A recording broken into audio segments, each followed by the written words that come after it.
10-11 साल से आपने अपनी अम्मी को नहीं, मैंने किसी को नहीं देखा। वो जिंदा है या नहीं है मुझे नहीं पता है।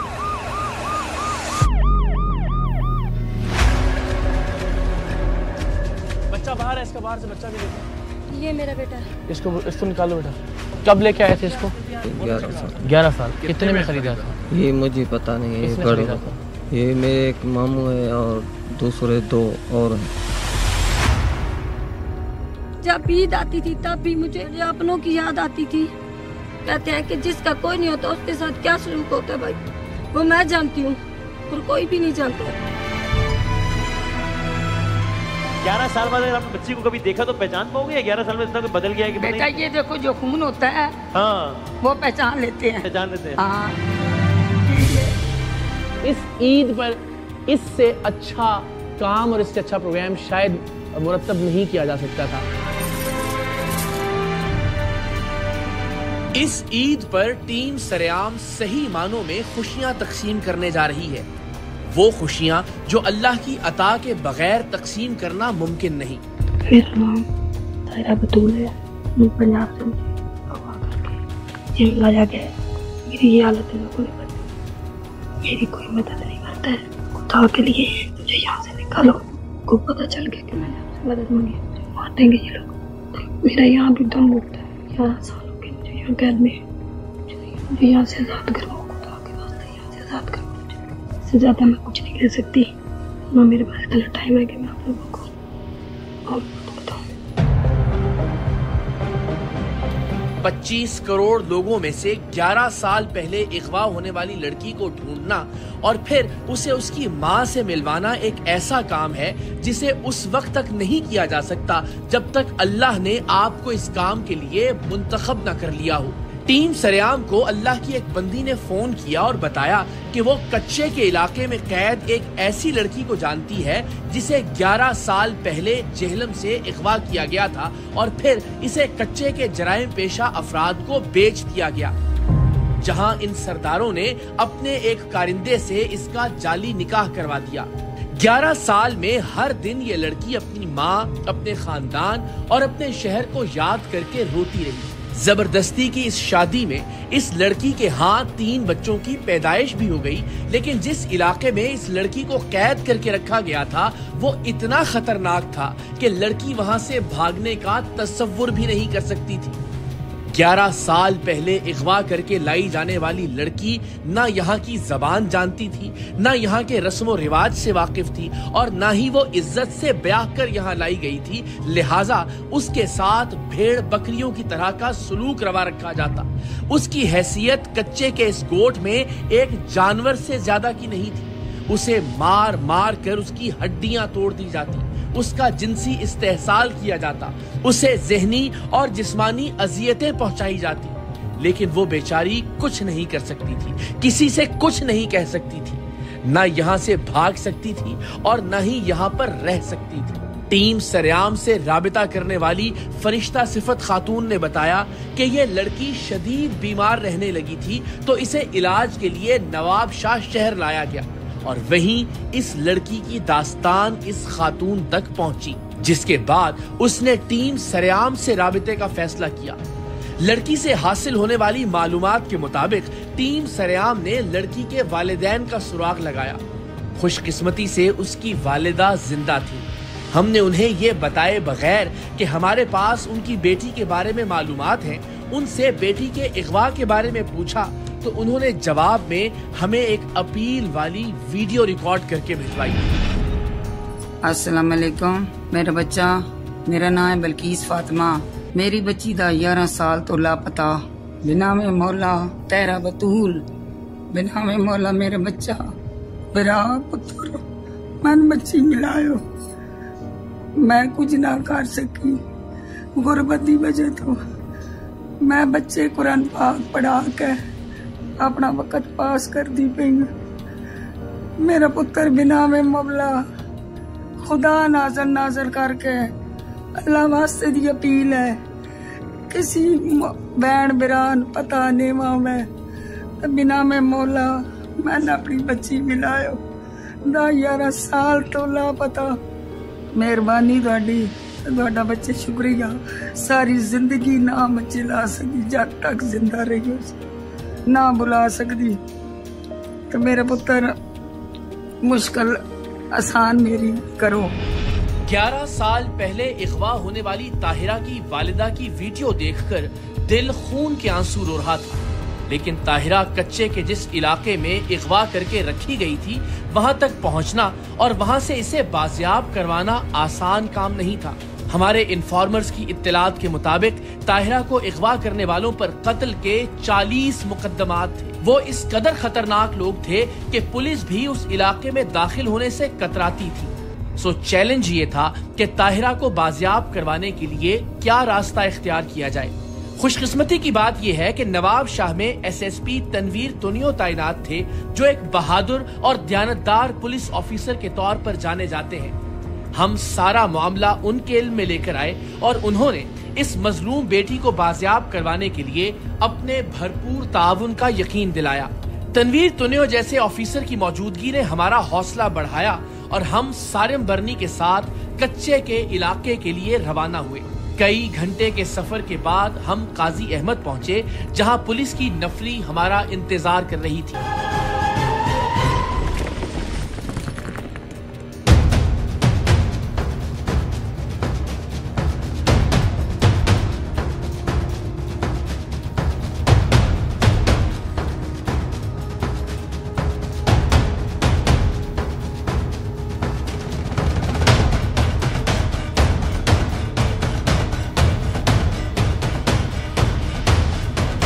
यहाँ से कई किलोमीटर अंदर कच्चे के पुरखतर रास्तों पर सफर करते हुए हम बिल आखिर उस गोठ तक पहुंचे जहाँ 11 साल पहले अगवा होने वाली ताहिरा को खरीद कर रखा गया था। कच्चे के इलाके में वाक़े इस गोठ में पहुंचना इतना दुश्वार था तो यहाँ से एक अकेली लड़की के निकलने का तो तस्वुर भी नहीं किया जा सकता था। जब टीम सरेआम कच्चे के इलाके में इस लड़की को बाजियाब करवाने पहुंची तो ये अपने बच्चों के साथ एक कमरे में बंद थी। 11 साल हर दिन हर रात आंसू बहा बहा कर अब इस मासूम लड़की के आंसू भी खुश्क हो चुके थे। हम इस तक पहुंचे तो उस वक्त भी ये कुछ दवाएं खा रही थी। जिस्मानी और ज़हनी तौर पर ये बुरी तरह से मुतासिर थी। इब्तिदा में ये हमें देखकर भी घबरा गई, लेकिन फिर से यकीन हुआ कि हम इसके खैर खा हैं।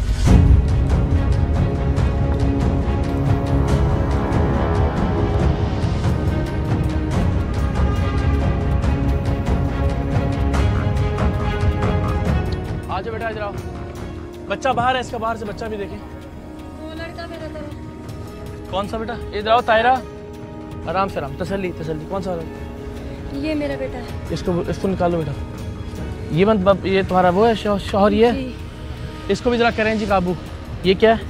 ये दवाई खा रही थी अभी। किस चीज़ की? ठीक नहीं हूँ। अच्छा इसलिए।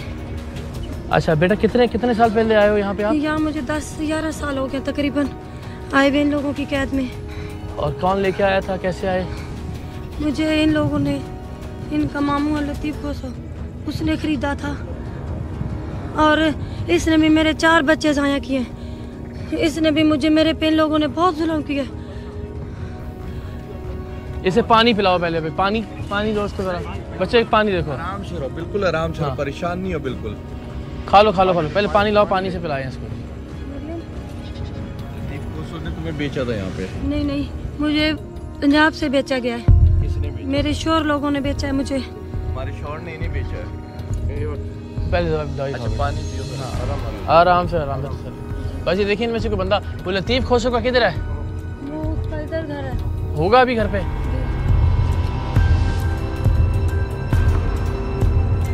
अच्छा बेटा, आराम से, ठीक है? अब तू समझो भाई आ गए हैं, लेकिन सही बिल्कुल बात बतानी कि क्या हुआ था। मेरा घर खिवड़ा में है। अच्छा, ठीक है। और मलकवाल से मैं उठाई गई हूँ। मलकवाल साहब को अगवा किया उन्होंने? जी, उन लोगों ने मुझे धोखे से कहा कि आज तुम सुबह, तुम्हारी तारीख है, जैसे तुम कहोगी हम ऐसे कर लेंगे। मगर मैंने कहा कि नहीं, मैंने उन पर एतमाद नहीं किया, क्योंकि उन लोगों ने मुझे पहले बहुत ज़्यादा धोखे दिए गए थे। क्योंकि उन्होंने मेरे पास पहले भी साइन करवाए थे 2-3 चक्कर खाली कागज़ पे। मैंने वो थाने में भी रिपोर्ट करवाई थी मेरे मामू लोगों ने। इसमें हमारा थाना लगता है म्याणी, और मैंने वहाँ रिपोर्ट करवाई मगर उन्होंने कुछ नहीं किया। अच्छा खैर, वो आपको कहाँ कौन किसने उठाया कुछ पता है? हाँ मेरे मियाँ है सैयद फिदा हुसैन शाह, सैयद इरफान हुसैन शाह, सैयद इमरान हुसैन शाह और उनकी बहन थी। उन लोगों के मेरे साथ ये दुश्मनी थी कि तुम केस उठा लो। अच्छा। क्योंकि केस मेरे हक में हो गए थे दोनों, खर्चे के भी और उससे मेरी डिवोर्स हो चुकी थी। ठीक है। और इस वजह से उन लोगों ने मुझे बहुत धमकियां भी दी, मुझे ब्लैकमेल भी किया और मुझे बदनाम करने की भी बहुत कोशिश की। और फिर मैं यहाँ जब इन लोगों ने खरीदा मुझे होश नहीं थी, मुझे साल डेढ़ इन लोगों ने उधर रखा है, ये मेरे बच्चे हुए हैं। फिर इन लोगों ने मुझ पे यकीन करके भी कुछ, और मुझे रात को तो ये उधर रखते थे, मुझे बांध के, मुझे नहीं छोड़ते थे, मुझे मारते थे पीटते थे। मैंने एक चक्कर अपनों, सबसे ज्यादा तो ये है कि मैंने अपनों को आज 10 साल हो गए, 11 साल हो गए, मेरे पता नहीं माँ बाप भी जिंदा है या नहीं है जिंदा, मेरी फैमिली पता नहीं इन बच्चों को क्या नाम देंगे, मुझे क्या नाम देंगे। 10-11 साल से आपने अपनी अम्मी को? नहीं, मैंने किसी को नहीं देखा, वो जिंदा है या नहीं है मुझे नहीं पता है। और कौन कौन था आपकी फैमिली में? मेरी बहनें हैं, मेरी मम्मा है, मेरा छोटा भाई था और आप? मेरे अब्बू थे। तो ये सारी तकलीफें जब आप बर्दाश्त करती थी या कैद में थी तो कौन सबसे ज्यादा याद आता था आपको? मुझे मेरी मम्मा याद आती थी, मेरे भाई मुझे याद आता था, छोटा था हमसे। मेरी बहनें जब ईद आती थी तब भी मुझे यहाँ अच्छा नहीं लगता था, मुझे अपनों की याद आती थी। तो अभी आपको कोई खैर खबर उनसे, कोई रब्ता है आपका कि जिंदा हैं वो, खैर खैरियत से हैं? कभी बात हुई हो उनसे, कोई फ़ोन पे रब्ता हुआ आपका? नहीं, मैंने ये जब आपसे भी, एक ले डॉक्टर है उसने मुझे आपसे भी रब्ता करवाया था, मैंने उसकी मिन्नत की थी मदद के लिए, उसको मैंने कहा था, और तो मेरी किसी ने इधर मदद नहीं की सिवाय उसके। याद है तुम्हें अपना पंजाब? जी हाँ। पहुंच सकती हो, राब्ता दे सकती हो किसी का? जी हाँ। एड्रेस और सब पता है आपको? जी। 10 साल पहले आप यहाँ लाई गई? हाँ, 10-11 पता साल। कितने पैसे दिए आपके इन्होंने? मुझे ये नहीं पता। ये नहीं पता? नहीं। और बच्चे जब आपके हुए उसके बाद फिर उन्होंने आपको खुला छोड़ना शुरू किया? अभी भी खुला नहीं हूँ, मैं किसी से बात नहीं कर सकती हूँ। और जो पहले शौहर थे उनसे औलाद थी कोई आपकी? जी हाँ थी। वो कहाँ है? वो मेरी मम्मा के पास है। आपकी मामा के पास है? जी। आप कब पता कि उनके पास? उन लोगों ने जब मैं आई थी उनके पास थी। उनके पास थी? जी, मेरी मम्मा के। आओ बेटा यहाँ। अस्सलाम वालेकुम, क्या नाम है आपका? मरियम। स्कूल जाती हो आप? नहीं, कोई नहीं जाता। क्यों? ये इधर का माहौल आप लोग देख सकते हैं, कोई तरबियत नहीं है, इसलिए मैं चाहती हूँ कि मेरे बच्चे पढ़े लिखे और अच्छे स्कूल में जाए। मेरी क्या हालत कर दी है इधर, मैं खुद पढ़ी लिखी हूँ। अभी गोलियाँ किसी से खा रही थी आप? वो मैं ठीक नहीं हूँ, उसकी गोली खा रही थी। मेरा एक ऑपरेशन भी हुआ है, 5-6 बच्चे मेरे जो इधर इनके तकलीफों से ज़ाया हो गए हैं। ये मेरी हड्डी निकली हुई है, ये भी। यहाँ के काम तो मुझे कुछ नहीं करना आता था, मगर इन लोगों ने मेरे से सारे काम करवाए हैं। बाल देखें कैसे सफेद हो गए। वो जिसने बच्चे ज़ाया किए हैं वो कौन है? ये देवर था और ये सब लोग मेरे से झगड़ा करते थे। जिनका कोई नहीं होता उनके साथ क्या क्या जुल्म होते हैं वो मेरे से बेहतर को नहीं जानता। चलो अब तो आ गए ना तुम्हारे अपने। जी हाँ। बच्चा कहीं छोटा वाला? तो ये है ना। आज बेटा। अच्छा, अब क्या क्या चीजें जो लेके जानी है तुमने बेटा साथ? मेरे पास और कुछ भी नहीं है। हाँ। सिवाय ये बच्चों के 2-2 जोड़े कपड़ों के। चले ठीक है, निकालें आप। आओ। कब लेके आए थे इसको? इसको 10 से 11 साल। 11 साल। कहाँ से लिया था? पता नहीं, ये दलालों ने इधर लेके दे दिया, फिर ये खुदा को। कितने में खरीदा था? ये मुझे पता नहीं है। किसने बड़े खरीदा था? ये मेरे एक मामू है और दूसरे 2 और है। नहीं सही, वो खुद लोग ऐसे सिंध में बेचते हैं, पता नहीं वो, पता नहीं कौन है। अच्छा, तो तुमने फिर इसको कैसे यहाँ पे रखा? जबरदस्ती रखा? नहीं सर। बेटा जब खरीद के लेके आए तो क्या प्यार से रखा था? सही, मेरे पास, मैं गरीब पता हूँ और मेरे पास है भी कुछ भी नहीं। तो तुम्हें मामू ने खरीद के दी ये औरत? ये सर इसने पता नहीं, एक तो दलाल इधर का था, 2 उधर के थे, पता नहीं। ये तो पता नहीं ना बेटा, ये तो भेड़ बकरियां खरीद रहे थे तुम, तुम्हें पता नहीं है? कितने में लिया इसको? मैंने सही खरीदा ही नहीं है ना। जिसने खरीदा उस बेगैरत ने बताया नहीं कितने में खरीदा है? नहीं सर, मुझे नहीं। तुमने अगवा किया हुआ था ना, तो नहीं अगवा का सर। पर्चा कटेगा फिर? सीधे सीधे बता दोगे तो रास्ते बनेंगे, सर, नहीं बताओगे कितने तो में खरीदा था, बस ये बताओ। उन्होंने बताया तो होगा ना कितने में ली? ये सही हमारे को नहीं पता, ये बड़े बंदे ने खरीदा है। एक तो मामू ने मेरी शादी करवाई है और दूसरा तो ये पता नहीं इसने खरीदा है। तुम नशे में तो नहीं हो? नहीं सर। लग तो रहा है मुझे नशे। नहीं सर, मैं नशा नहीं।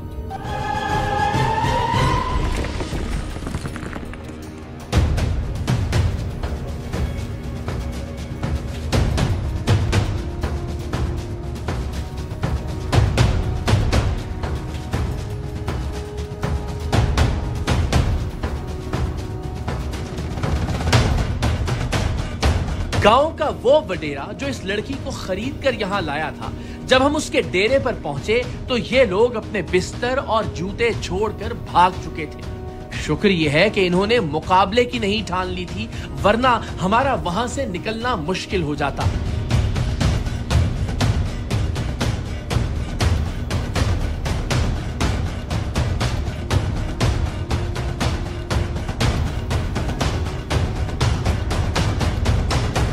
सारिम भाई, ये ज़ाहिर इसका मतलब है कि यानी पक्के वाले क्रिमिनल्स हैं ना, पक्के क्रिमिनल है, जिस बिल्कुल। तरह से भागे हैं। और ये देखिए इत्तलात कितनी तेज है कि हम उधर पहुंचे और ये इधर से भाग गए, इतने तेज है। प्रायोरिटी जो कि बच्ची को रिकवर करना था, वरना ये ना जा पाते। अल्हम्दुलिल्लाह। अब ये बताएं कि ये हम ये कैसे सोच सकते हैं? मुझे सच मानिए यहाँ आते तक ये नहीं था, मुझे लगता था कि बच्ची अपनी मर्जी से आ गई होगी और आके यहाँ स्टक हो गई या कोई भी और वजह होगी। ये खरीदो फरोख्त करके बच्ची यहाँ लाई गई होगी, मैं तसव्वुर नहीं कर सकता था। यही तो दुख है कि 2024 में जहाँ दुनिया कहाँ से कहाँ पहुँच गई है, खुशहाली में, तरक्की में, इंसानियत में, और हम उधर ही हैं जहाँ हम बचपन में सुनते थे या कहीं पढ़ते थे कि जी औरतें बिकती हैं, औरतों की मंडियाँ लगती हैं। यहाँ वो सब कुछ दिख रहा है हमें कि किस तरीके से एक बच्ची को अगवा किया गया पंजाब से गाजर और मूली की उसको तरह, सिंध में ला भेड़ करके बकरी की जो है ना तरह। इस तरीके से बेचा जा रहा है, और वो तड़प रही है, तरस रही है। इसको अपने माँ बाप को ही नहीं पता कि जिंदा है या मुर्दा है या क्या हुआ उनका। ये तो जुल्म है बहुत ज्यादा। कैसे मिजाज, खैरियत से आप? थैंक यू सो मच, बहुत बहुत शुक्रिया आपका कि आपकी पूरी फोर्स है माशाल्लाह। इस तरह के वाक़यात रिपोर्ट होते रहते हैं सनाउल्लाह साहब? इससे पहले भी आपके नहीं, ऐसा तो नहीं होता है, लेकिन आते हैं मर्जी से शादी करते हैं, वो तो होता है, लेकिन ये अभी ये अलग नौइयत का है। और इसमें अगर ऐसा है तो फिर तो उसको पूरे गैंग को बर्स्ट करना बहुत ज़रूरी हो जाएगा।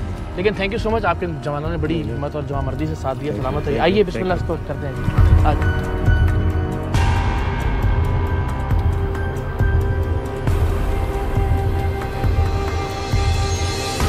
हम ताहिरा और उसके बच्चों को लेकर काजी अहमद पुलिस स्टेशन पहुंचे तो हम पर ताहिरा की 11 साला कैद के बारे में मजीद हौलनाक इंकशाफ हुए।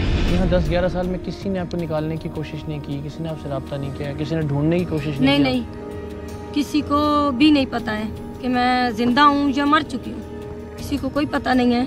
अब आपको क्या लगता है बच्चे जब आप जाएंगे लेके फैमिली में वापस? मैं यहाँ सिंध वालों को एक पैगाम देना चाहती हूँ, उनसे कहना चाहती हूँ मुझे इंसाफ दिलाने में मेरी मदद करें। मैं उनसे हाथ जोड़ के गिनती करती हूँ। मैं जानती हूँ कि मैं जब अपने रिश्तेदारों में जाऊँगी तो मुझे किस नज़र से देखेंगे, इन बच्चों को किस नज़र से देखेंगे।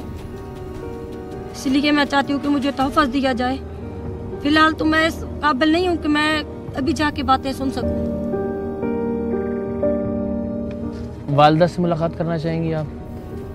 करना चाहूँगी। और आपको लगता है कि वो सही है, खैर खैरियत से हैं? मैं तो सुबह शाम अपनों के लिए दुआ करती थी। मुझे कुरान भी नहीं लेके देते थे पढ़ने के लिए। मैं कुरान पाक पढ़ी हुई हूँ, मुझे कुरान पाक भी नहीं लेके देते थे।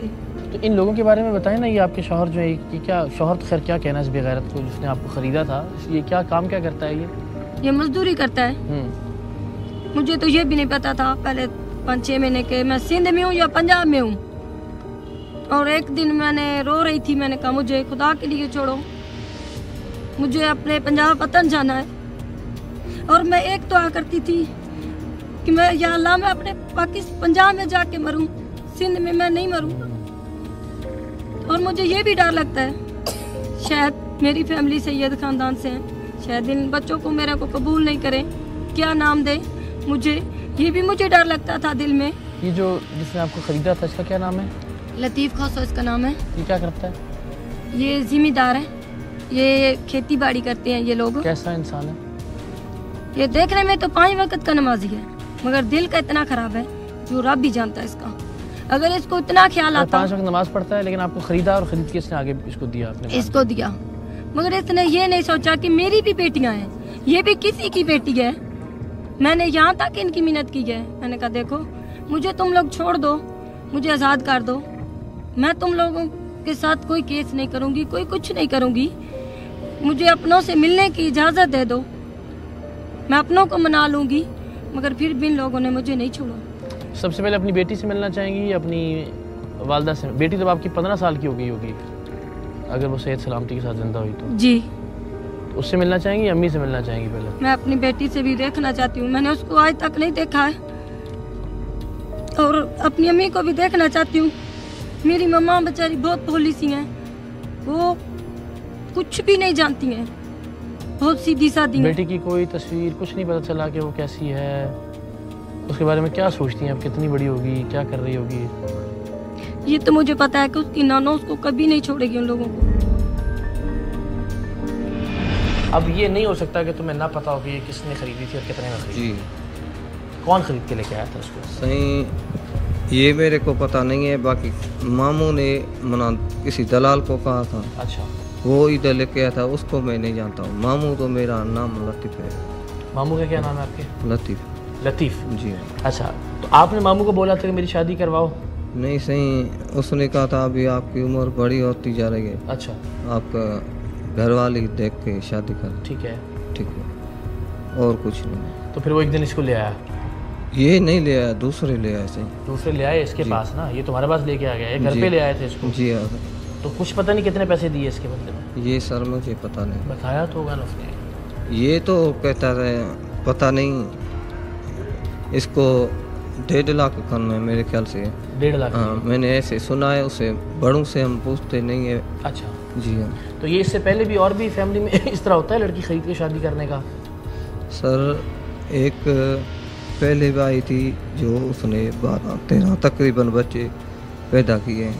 अच्छा। वो तो मर गई, फोत हो गई। वो भी खरीद के लाए थे? जी हाँ सर। वो कितने में लाए थे, उसका कुछ पता है? वो सही पहले की बात है, नानू जब जिंदा था उसने लिया। अच्छा, उस वक्त पुरानी बात है। तो इस वक्त ये लेके जी। तो ये इसने तुम्हें कहा नहीं कि मुझे जाना है अपनी अम्मी के पास या अपनी फैमिली वालों के पास या घर वालों के पास? सही से बताना। इसने सही मुझे कहा है 2-3 दफ़ा, और कुछ नहीं। लेकिन आपने नहीं जाने दिया उसको, आप रोकते थे कि ना जाओ।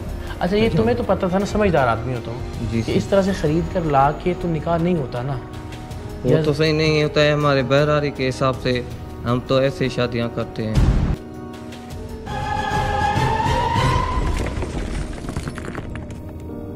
ताहिरा के बच्चे जिंदगी में पहली बार अपने गोद से बाहर निकले थे। दूसरी जानिब हमने ताहिरा की वालिदा को भी कुछ बताए बगैर कराची बुलवा लिया था।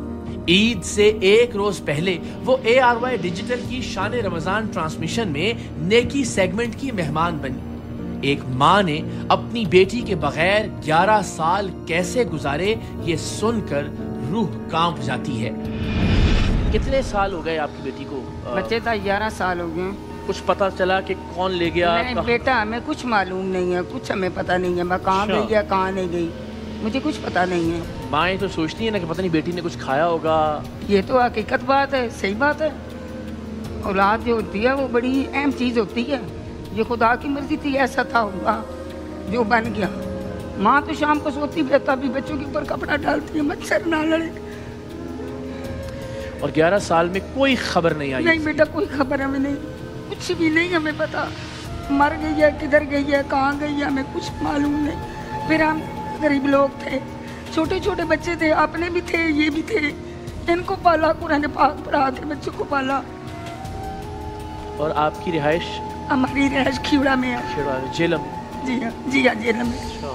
अल्लाह अकबर। और आपने पुलिस से या किसी से कोई दरखास्त, कोई थाने में, किसी अदालत में? बच्चे यही आपको जवाब दे रही हूँ, छोटे छोटे बच्चे थे। एक औरत अकेली क्या कर सकती है? बेटा भी छोटा था, वो भी उस वक्त स्कूल पढ़ता था, ये भी छोटे छोटे थे। औरत क्या कर सकती है? ये मेरा जिंदगी का पहला है, मैंने अभी ये इतनी ही उम्र हो गई है, मैंने ये सफर पहली दफा किया है, सिर्फ एक बेटी की खातिर। इस उम्मीद में कि शायद जी कोई आपकी बात। हाँ बेशक, मैं तो सफर ही नहीं कर सकती। जी 11 सालों में 11 ईदें, रमजान। हाँ, बेशक बहुत बच्चे मौके हैं, किसी की शादी हुई, कोई फौत हुआ, कुछ ना कुछ तो है ही ना जिंदगी के साथ साथ। तो जी तो याद आती है, क्या करते हैं, रो धो के चुप कर जाते हैं। अच्छा ये होता है अल्लाह ताला जहाँ भी है उसको ज़िंदगी दे, आमीन। कि अगर तो कोई खबर आ जाए किसी के बारे में ना तो फिर दिल को कम से कम रो धो के तसल्ली हो जाती है कि अब नहीं रहा कोई। बेशक बेशक। लेकिन ये जब पता ही ना हो कि सही बात है कि वो जिंदा है बेशक। किस हाल में है, तो ये ज़्यादा तकलीफ दे बात नहीं होती। बड़ी तकलीफ हुई से तो और तो बड़ी तकलीफ ही नहीं है, पता ही नहीं है ना तो इंसान उसका फायदा पढ़ सकता है ना ही और उसकी खुशी मना सकता है, पता ही इल्म ही नहीं है वो उसे कहाँ है कहाँ नहीं है। ईद से एक रोज पहले 11 साल बाद माँ और बेटी का मिलन शायद ईद का सबसे खूबसूरत तोहफा था। अपनी माँ से मिलकर 11 सालों में शायद पहली बार ताहिरा के चेहरे पर मुस्कुराहट आई थी और बाजियाब होने के बाद पहली बार वो माँ के सामने खुलकर रोई भी थी। ये पहचानेगी कैसे अब? तो बड़ी मुश्किल से हम कैसे लोग पता इधर आए। चलेगा? ना जा सकते हैं, ना ढूंढ सकते हैं, ना पहचान लोगे अपनी बेटी को 11 साल के बाद? 11 साल बाद अगर आपने बच्ची को कभी देखा तो पहचान पाओगे या 11 साल में इतना कुछ बदल गया है कि बेटा ये देखो जो खून होता है हाँ वो पहचान लेते हैं। अच्छा खून पक्की तो- बात, चाहे हाँ, कितने ही साल हो जाए खून तो खून ही होता है ना। बेटी सामने आ जाए तो पहचान लेते हैं। हाँ क्यों नहीं, हाँ ये है।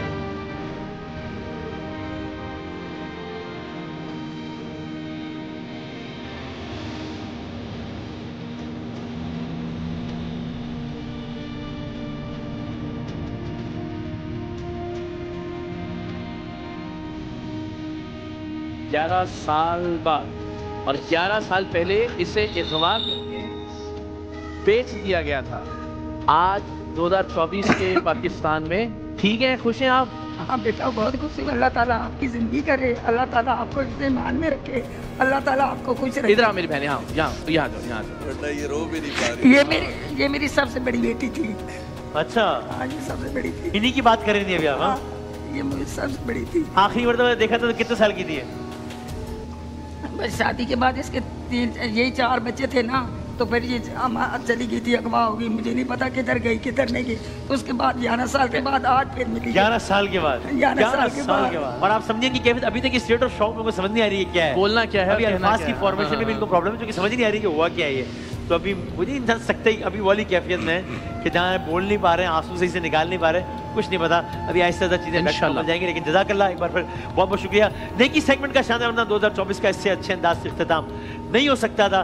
जो बिछड़े हुओं को मिलाकर अल्लाह ताला जज़ाए खैर दे और अल्लाह ताला इस खानदान के लिए आगे बहुत आसानी रखिए। आप लोग भी दुआएं कीजिएगा कि इस सफ़र में हमारे साथ आसानियाँ हों इंशाल्लाह। बहुत सारी दुआओं और बहुत सारी तालियों के साथ ब्रेक पे जाएंगे।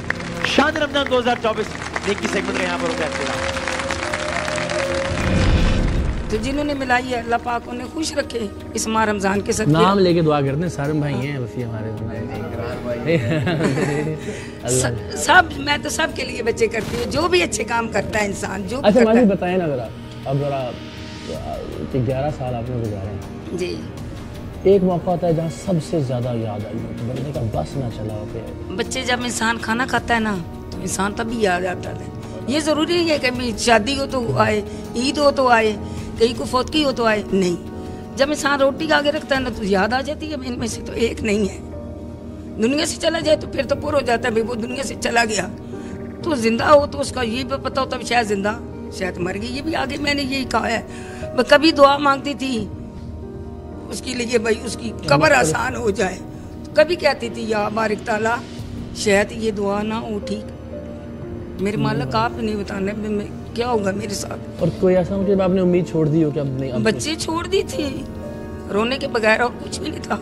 ताहिरा आप रोई नहीं जब से हमने आपको वहाँ से बाजियाब करवाया, जब आप वालिदा से मिली तो सांस तो रो रो के 11 साल में आंसू खत्म हो चुके हैं मेरे, रो रो के दिल भी पत्थर हो चुके हैं। मगर जब मुझे भाजी ने ले डॉक्टर है वो जिनसे मेरा आपसे रब्ता कराया था, उन लोगों की बहुत मेहरबानी है। उन्होंने जिस दिन मुझे बताया परमिशन लेके कि मेरे घर में से मेरी बहन छोटी फौत हो चुकी है, मेरा नानू फौत हो चुका है, मेरी दादो फौत हो चुकी हैं, मेरा चाचू फौत हो चुका है, मगर मैंने उनका मुंह भी नहीं देखा था। मैं रोना चाहती थी मगर मैं उनके सामने रो भी नहीं सकती थी। रोते थे वो क्या करते थे? रोती तो वो पूछते कि तुम क्यों रो रही हो। तो केस का राब्ता है या किसको कौन बताता है। प्यारों की मौत का सुन के भी आप रो नहीं सकेंगे। मैं अंदर बिस्तर में मुंह दे के रोती थी।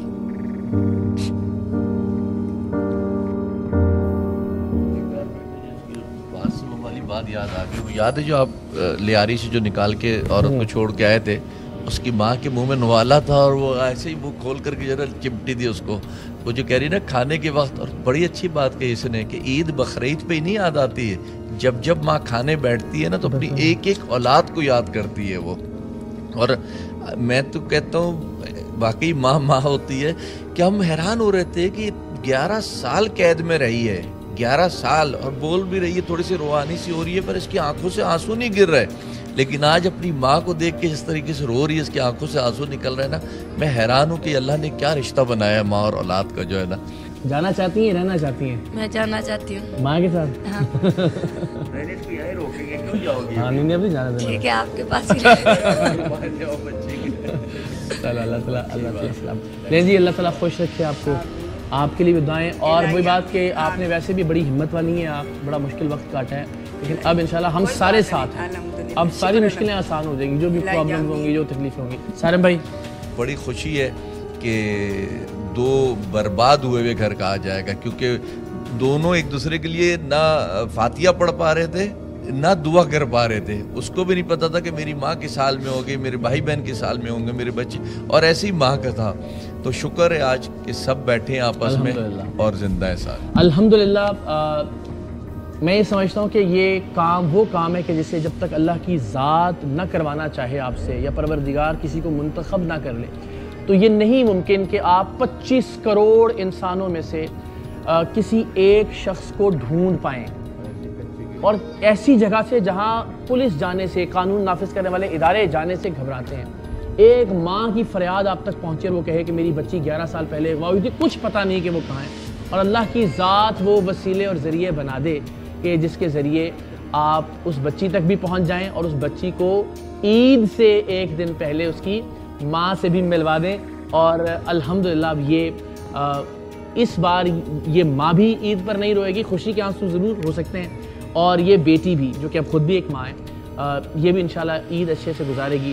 तो मैं अल्लाह ताला की ज़ात का शुक्रिया अदा करता हूँ, सारिम भाई का शुक्रिया अदा करता हूँ, आप सबका शुक्रिया अदा करता हूँ कि जिनकी दुआओं से, जिनकी सपोर्ट से अब तक अल्हम्दुलिल्लाह सरेआम का ये सिलसिला जारी रहा, और परवरदिगार ने ऐसे बहुत सारे काम हमसे लिए। मैं समझता हूँ कि इस ईद पर इससे अच्छा काम और इससे अच्छा प्रोग्राम शायद मुरतब नहीं किया जा सकता था, और अल्लाह ताला की ज़ात ने हमें वसीला और ज़रिया बनाया कि हम इन दोनों माँ बेटी को मिलवा सकें। आपके लिए बहुत सारी दुआएं। इनके पाँव में चप्पलें नहीं थी जब ये निकले थे। हाँ जी, नंगे पैर थे। अच्छा नहीं, इनकी ज़िंदगी आगे भी उम्मीद है इंशाल्लाह बहुत अच्छी होगी।